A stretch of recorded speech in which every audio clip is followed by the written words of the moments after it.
প্রিয় সপ্তম শ্রেণীর শিক্ষার্থীরা, তোমাদের ইংরেজি বইয়ের 23 পৃষ্ঠার lesson 4 a sad day for Farabi, এই যেখানে এই কলামে দুইটা প্রশ্ন রয়েছে।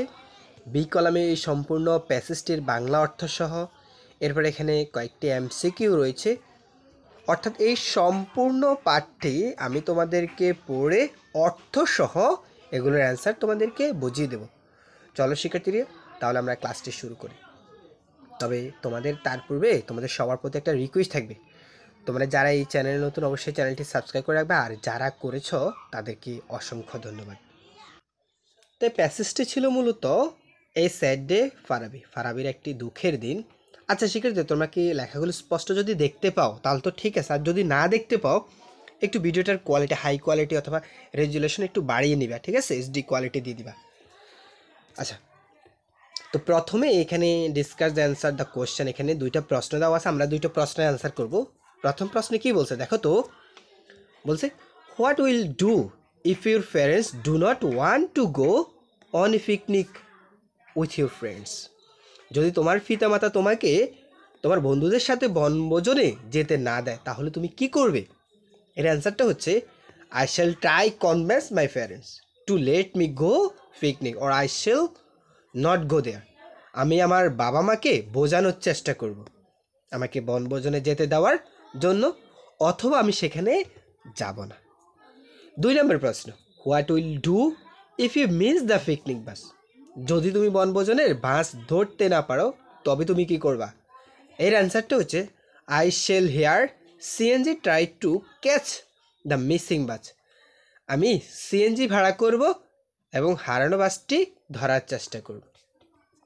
এটা ছিল আমাদের প্রথমে পাঠটির উপরে যে দুটা প্রশ্ন, সেই দুটা প্রশ্নের অ্যান্সার। আচ্ছা, এখন আমরা এই সম্পূর্ণ প্যাসেজটি কী করব, বাংলা অর্থ সহকারে পড়ব।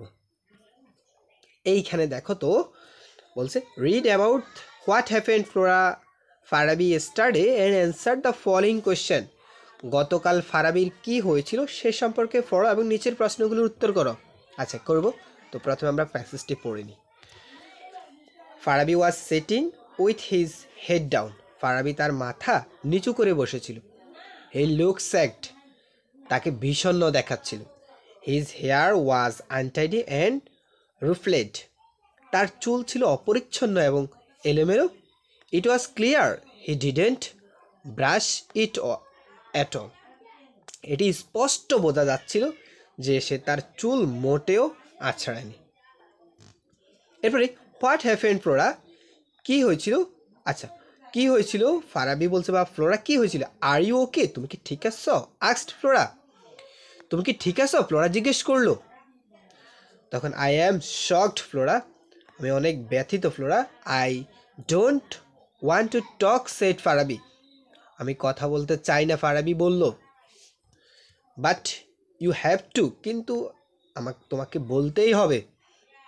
Any pain or sorrow is like load to the mind, যে কোনো ব্যথা অথবা দুঃখ মনের উপর বোঝা স্বরূপ।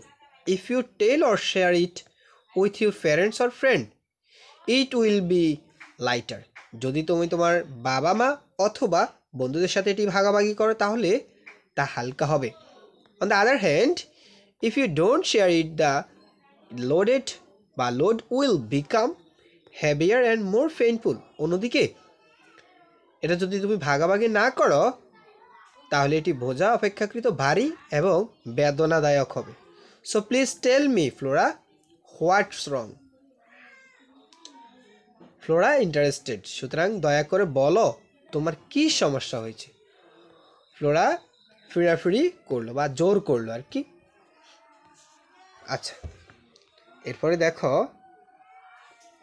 এখানে বলছে Farabi looked at Flora said one of my friend Harun is our school football team leader. Farabi ফ্লোরার দিকে তাকালো এবং বলল, আমার এক বন্ধু হারুন বিদ্যালয় ফুটবল দলের অধিনায়ক।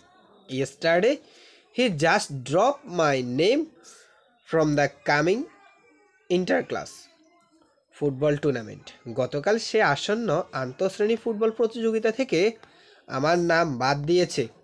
I wanted to know why but he didn't even talk to me about it, আমি এর কারণ জানতে চেয়েছিলাম কিন্তু সে সম্পর্কে আমার সাথে কোনো কথা বলেনি। শিক্ষার্থীরা তোমরা এই প্যাসেজটি দরকার প্রয়োজন ভিডিওটা আবার পিছনে টেনে আবার অর্থ সহকারে ভালো করে আবার দেখবা, ঠিক আছে? কয়েকবার পড়বা, ইনশাল্লাহ পারবা।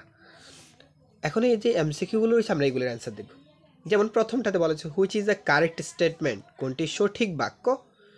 এই সঠিক বাক্য হচ্ছে লুকিং ডাউন, নিচের দিকে তাকিয়ে। আচ্ছা, এরপর 2 নাম্বার প্রশ্নটা দেখো তো। এখানে বলছে why was Farabi with his head down, Farabi কেন তার মাথা নিচের দিকে রেখেছিলেন? এখানে এর উত্তর হবে হি ওয়াজ আনহেভি, সে ছিল কি বিষণ্ণ। 3 নাম্বার হিজ হেয়ার ওয়াজ রুফলেট, তার চুলগুলো এলোমেলো ছিল। কেন এলোমেলো ছিল বলো তো? ক্লিন অ্যান্ড স্মুথ, পরিষ্কার মসৃণ। আচ্ছা না, এইখানে তো এইটা হচ্ছে না। দেখো এখানে রুফলেট মিন্স, এখানে রুফলেট মানে কি বোঝানো হয়েছে, ঠিক আছে? এটার মানে হচ্ছে নট ব্রাশেস অর কামবেড, অর্থাৎ ব্রাশ করা হয়নি বা আছড়ানো হয়নি, এটা হবে সঠিক অ্যান্সার। 4 নাম্বার প্রশ্নে বলছে Farabi didn't talk to Flora because Farabi ফ্লোরার সাথে কথা বলতে চাইছিল না, কারণ এটার কারণটা কি বলতো? Something is happen to him, তার সাথে কোনো দুঃখজনক কোনো কিছু হয়েছিল। স্যাড হ্যাপেন, দুঃখজনক কোনো কিছু ঘটেছিল, তাই তো? 5 নাম্বার বলছে please tell me what's wrong, Flora interested, Flora জোর দিয়ে বলল দয়া করে আমাকে বলো কি সমস্যা হয়েছে। এর উত্তর হচ্ছে এখানে দাবি করা হয়েছে ডিমান্ডেড, এখানে এই যে হেয়ার ইন্টারেস্টেড মেন, ইন্টারেস্টেড মানে এখানে ইন্টারেস্টেড মানে কি বোঝাচ্ছে? ডিমান্ডেড, জোর দাবি, ঠিক আছে? বা দাবি করা হয়েছিল। 6 নাম্বার প্রশ্ন কি বলছে দেখো, your pain to the mind will be if you talk about your friend, তোমার মনের কষ্ট ড্যাশ হবে যদি তুমি কারো সম্পর্কে তোমার বন্ধুদের সাথে কথা বলো। এখানে উত্তর হচ্ছে লেজ হেভি, কম ভারী হবে, ঠিক আছে? শূন্যস্থানে লেজ হেভি হবে। 7 নাম্বার প্রশ্ন বলছে which is the correct statement, কোন বানানটি সঠিক? তো এক্ষেত্রে এর উত্তর হবে Farabi and Harun use to play in the interactual, Farabi and Harun use to play in the class football tournament, Farabi এবং হারুন আন্তঃশ্রেণী ফুটবল প্রতিযোগিতায় খেলতো। শিক্ষার্থীরা এই ছিল তোমাদের এই সম্পূর্ণ প্যাসেজটির বাংলা অর্থ সহ সম্পূর্ণ পাঠটি। কেমন লাগলো অবশ্যই কমেন্ট করে জানাবা। আর চ্যানেলে নতুন হয়ে থাকলে অবশ্যই চ্যানেলটি সাবস্ক্রাইব করে আমাদের সাথে থাকবে। পরবর্তী এবং পূর্ববর্তীর ক্লাসগুলো প্রথম কমেন্টে অথবা ডিসক্রিপশনের লিঙ্ক দেওয়া থাকবে, সেখান থেকে দেখে নিও।